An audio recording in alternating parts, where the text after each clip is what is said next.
চাব লাগে মই আহিয়ে যাব বিচাৰিছো, মোক যাব দিয়া নাই, সকলোৱে ঘৰৰ মানুহে যাব দিয়া নাই, আমাৰ মোকতো কোনো কোঅৰ্ডিনেটো কৰা নাই।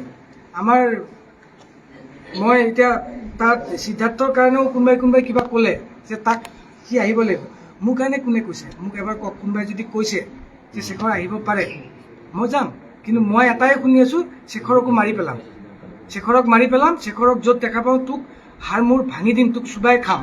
মোক এনেকৈ পাৰ্চনেল মেছেজ দিছে, যাৰ কাৰণে মোৰ মোবাইলটো অফ হৈ গৈছে, এতিয়া অফ কৰি থৈছোঁ। মই কোনটো সাহসত মোৰ ঘৰৰ মোৰ মিছেছ আৰু মোৰ 4 বছৰীয়া পোৱালিটোৱে মোক যাব দিব? মোৰতো কোনো পুলিচ প্ৰটেকশ্যনো নাই, না মোক কোনোবাই ফোন কৰি সুধিছে যে আপোনাক গাৰ্ড কৰিম, মোকতো একো কৰা নাই। মোৰ ঘৰতো এতিয়ালৈকে কোনো পুলিচ প্ৰটেকশ্যন নাই, একো নাই, নালাগেও মোক প্ৰটেকশ্যন, মইতো দুখ কৰা নাই। কিন্তু মই অকলে আছো, আপোনালোক আহিছে মোক ঘৰত পাইছে, মই বেলেগত নাই। মই এতিয়া নহয়, মই তেতিয়াই যাব বিচাৰিছো, আৰু এতিয়াও দাদাৰ ওচৰত, দাদাৰ লাষ্ট কোনে তাত মোকাগ্নি কৰিব সেইটো আমাৰ অধিকাৰ নাই।